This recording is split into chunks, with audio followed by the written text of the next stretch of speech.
నమస్తే. ఐబొమ్మ రవి. ఐబొమ్మ రవి మీద మూవీ రాబోతుంది. ఐబొమ్మ రవికి గవర్నమెంట్ జాబ్ ఇవ్వబోతున్నారు. అలానే ఆర్మీ కస్టడీలోకి తీసుకోబోతున్నారు అన్నట్లు అనేక అంశాలైతే చర్చల్లోకి వస్తూనే ఉన్నాయి సోషల్ మీడియాలో. సో, ఇదివరకే మళ్ళీ సజ్జనార్ గారు ఒక భారీ బంపర్ ఆఫర్ ఇవ్వబోతున్నారు అన్నట్లు కూడా వచ్చింది. సో, ఇదే అంశం మీద ఒకసారి విశ్లేషణ తీసుకునే ప్రయత్నం చేద్దాం. ప్రస్తుతం మనతో political analyst, senior journalist Shravan Kumar గారు ఉన్నారు. వెల్కమ్ చెప్దాం. Hello sir. హలో.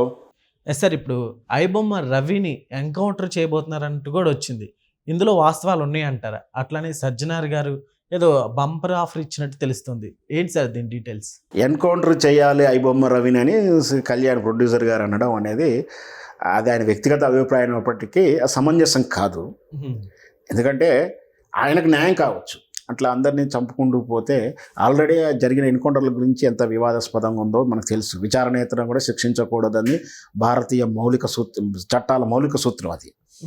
సో ఏది జరిగినా కూడా పోలీస్ చట్టం ప్రకారం, చట్టాల్లో చెప్పిన ప్రకారం జరగాలి. ఒకవేళ కళ్యాణ్ గారికి బాగా నష్టం అనిపించేంత మాత్రాన ఇప్పటికిప్పుడు తీసుకెళ్ళి దాన్ని ఎన్కౌంటర్ చేయడానికి అవకాశం లేదు, ఎన్కౌంటర్ చేయకూడదు. అదొకటి రైట్. అయితే ఇప్పుడు కళ్యాణ్ గారు చెప్పినట్టు ఎన్కౌంటర్ చేస్తారా అనేది చర్చించాల్సిన అవసరం కాదు. ఇకపోతే హీరో శివాజీ గారు అన్నారు, ఏమన్నాడు, అతన్ని బాగా టెక్నికల్ నాలెడ్జ్ ఉంది, వాడిని చెడు మార్గంలో వెళ్ళాడు అని మంచిగా వాడుకొని వాడిని మన మిలిటరీలో భారత దళాల్లో వాడుకుంటే టెక్నికల్గా ఉపయోగపడతాడు అనేది ఆయన చెప్పాడు. వాస్తవానికి మంచి ఆలోచన, ఒక ఆలోచన అయితే బాగానే, కానీ ఆ క్రిమినల్ మైండ్ సెట్ ఉన్న వాళ్ళని కీ రోల్లో ఉంచితే భవిష్యత్తులో ప్రమాదం అవుతుంది. ముఖ్యంగా భారత నిఘా విభాగంలోనూ లేదా ఇంకెక్కట్లో విభాగంలో మనం ఉద్యోగం తీసుకున్నప్పుడు మనకు శత్రు సైన్యులను ఏమన్నా చేయడానికి ఏమైనా టెక్నికల్గా వాడుకున్నప్పటికీ మళ్ళీ ఎవరైనా శత్రువులు లొంగ తీసుకుంటే అతడు లొంగిపోయేటువంటి క్రైమ్ సైకాలజీ ఉన్న వ్యక్తి కాబట్టి అట్లాంటి వ్యక్తులని ఆ పొజిషన్లో పెట్టడం అనేది అంత సమంజసం కాదు, ఆలోచన అవివేకం అవుతుంది. ఆయన మీద ఎంతో గ్రిప్ వచ్చి రియల్ లైఫ్లో నిజంగా ఆయన మారాడు అని అనిపించేటువంటి సినిమా హీరో క్యారెక్టర్ లక్షణాలు ఏదైనా ఉంటే చెప్పలేము, కానీ అట్లాంటి క్రైమ్ సైకాలజీ ఉన్న వాళ్ళు నమ్మి ఆ మిలిటరీలోకి పెట్టడం అనేది సమంజసం కాదు.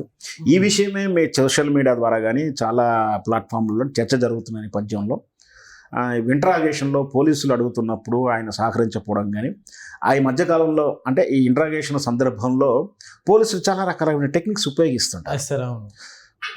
ఎందుకంటే అరే బాబు, తెలుసో తెలియక తప్పు చేశావు, అది జరిగిపోయింది, నీ లైఫ్ మంచి సెక్యూరిటీ వచ్చే బాధ్యత నాది, మీ పిల్లల్ని మంచిగా చూసుకునే బాధ్యత నాది, ఇట్లా ఏదో చెప్తుంటారు. నిజంగా చేయాలని ఉద్దేశం ఉంటుంది, లేకపోతే వాళ్ళని కొంచెం కూల్ డౌన్ చేసేస్తే, మైండ్ డైవర్ట్ చేసేస్తే క్రైమ్ తాలూకు రహస్యాలు అని చెప్పేస్తారు. రహస్యాలు చెప్తాయి. ఈ రహస్యాలు రాబట్టడానికి వాడిని సైకాలజికల్గా ట్రీట్ చేసేలో భాగంగా చాలా రకాల ముచ్చట్లు చెప్తారు. అంటే నీకు నేరం తగ్గించే, నీకు శిక్ష పడే మార్గం చెప్తాను, సాక్ష్యం ఎక్కడ దాచిపెట్టావు, మర్డర్ చేస్తే కత్తి ఎక్కడ దాచిపెట్టావు, నువ్వు జైలుకి వెళ్తే మీ పిల్లలు ఆగమైపోతారు, మీ భార్య జీవితం రోడ్డు మీదకి వస్తుంది, వాళ్ళని మంచిగా చూసుకునే బాధ్యత నీకుంది, మిమ్మల్ని అందరు న్యాయం చేస్తాము, ఏదో చెప్పి నీ శిక్ష తప్పించే మార్గం చేయరా అని చెప్పి అడుగుతాడు. అంటే సైకాలజికల్గా వాళ్ళని బాగా వీళ్ళ ట్రాప్లోకి లాక్కున్న తర్వాత నేరం తాలూకు సాక్ష్యాలు, దానికి తగినటువంటి క్రైమ్ ఆఫ్ సీక్వెన్స్ అంతా కూడా తెలుసుకునే ప్రయత్నంలో భాగంగా పోలీసులు అనుసరించేటువంటి రెండో రకమైన మార్గం. మొదటి రకం ఏంటంటే కొట్టడం. జనరల్గా కొడతారు, చట్ట ప్రకారం కొట్టడానికి వీలు లేదు. కొట్టడం ద్వారా కూడా లొంగ తీసుకోలేము, లొంగరు అనేటువంటి విధానం ఉన్నప్పుడు ఈ సెకండ్ పద్ధతి వాళ్ళది.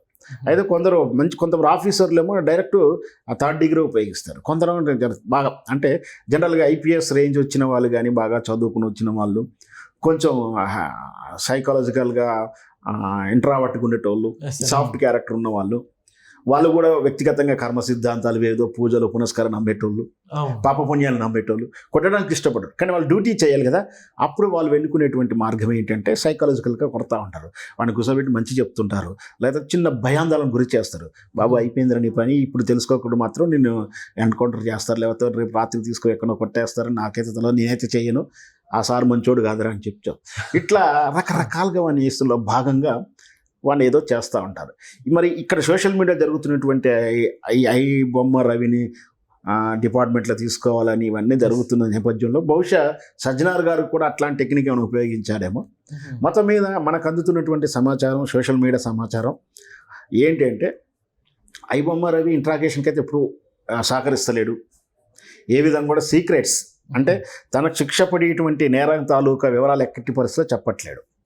తను చెప్తుంది ఏమిటి ఎంతసేపటికి, రవి నేను మారిపోయాను, తెలియక తప్పు చేశాను, ఆశపడ్డాను, నేను లైఫ్లో మారిపోతాను, ఇక నుంచి చెయ్యను అని చెప్పాడని.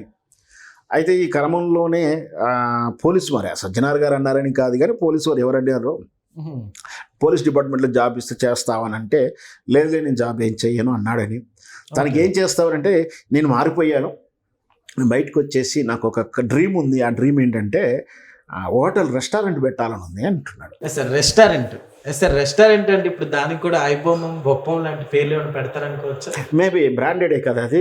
ఇప్పుడు రెస్టారెంట్ ఐబొమ్మే పెట్టుకుంటాడు, తప్పే ఉంది. ఇప్పుడు ఐబొమ్మే కూడా ఆయన పెట్టుకోవడం కూడా ఐబొమ్మ కానీ బొప్పం కానీ ఆయన పెట్టుకున్నప్పుడు సినిమాలో ఏ విధంగా మైలేజ్ ఉందో చూసాం, ఫేమస్. ఇప్పుడు ఆల్రెడీ ఆయన అరెస్ట్ అయిన తర్వాత కూడా అదే పేర్లతోటి కొంచెం స్పెల్లింగ్స్ మార్చి మనం గతంలో చెప్తాం.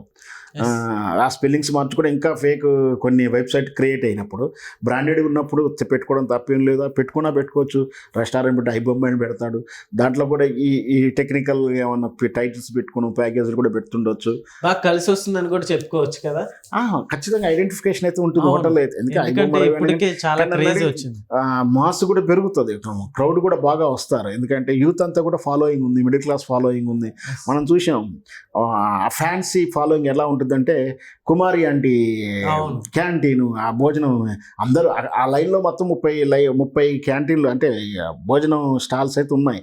కానీ కుమారి ఆంటీ దగ్గర ఎందుకు ఫేమస్ అయ్యింది, అక్కడే డిమాండ్ ఎందుకు వచ్చిందంటే జనం వెర్రే అనగా ఫ్యాన్స్ ఫాలోయింగ్, ఫ్యాంటసీ ఉంటుంది కాబట్టి. ఒకవేళ ఐబొమ్మ రవి అనేవాడు బయటకు వస్తే పెడితే రెస్టారెంట్స్ బాగానే క్లిక్ అవుతుండొచ్చు.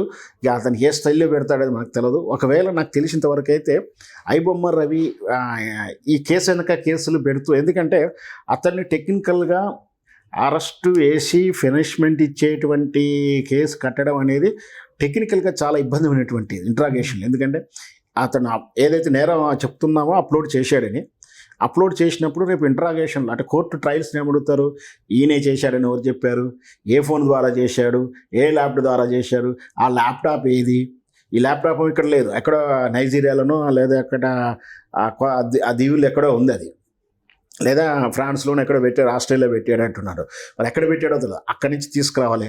ఆ నెట్ ప్రొవైడర్ ఏదైతే ప్రొవైడ్ చేసాడు, ఇంటర్నెట్ సాయం కావాలి కదా, అవన్నీ కూడా ఆయన కలెక్ట్ చేసుడు, తీసుకొచ్చుడు, పెట్టుడు. పైగా అతడు మన దేశ పౌరుడు కాదు ఇప్పుడు ఆల్రెడీ, ఆ దీవి ఏదో తీసుకున్నాడు. సో వాళ్ళు క్లెయిమ్ చేసుకున్న అక్కడి నుంచి ప్రొడక్షన్ చేస్తే వాళ్ళు కోఆపరేషన్ చేయకుంటే ఇక్కడ ఇంట్రాగేషన్ చేయడం కానీ పనిష్మెంట్ ట్రయల్ తిప్పడం కానీ కష్టం. బట్ బెయిల్ మీద వస్తాడు, బెయిల్ వచ్చినప్పుడు ఆ బెయిల్ అటెండ్ కాకుంటే మళ్ళీ అరెస్ట్ వారెంట్ ఉంటుంది. అంటే ఇప్పుడు ఆయన బెయిల్ ఎప్పటి వరకు వస్తుంది, 3 నెలలకు వస్తుందా, 6 నెలలకు వస్తుందా, 1 ఇయర్ ఏదో డిఫెండ్ చేయగలుగుతారు బెయిల్ రాకుండా. ఒకవేళ బెయిల్ వచ్చిన తర్వాత నిజంగా తను మారకుండా క్రిమినల్ సైకాలజీ ఉంటే మాత్రం కేసు అటెండ్ కాకుంటే ఎట్లా విధంగా తప్పించుకొని దేశం ఇచ్చి పారిపోతాడు. లేదు నిజంగా పరివర్తన వచ్చేంత మాత్రం, అతనిలో మార్పు వస్తే మాత్రం ఇక్కడే ఉండి అతను చెప్తున్నట్టు హోటల్ పెట్టుకోవడము, ఇంకేం చేయడం అనేది చేస్తాడు. ఇదంతా మనం వేచి చూద్దాం. ఓకే అండి, థ్యాంక్ యూ.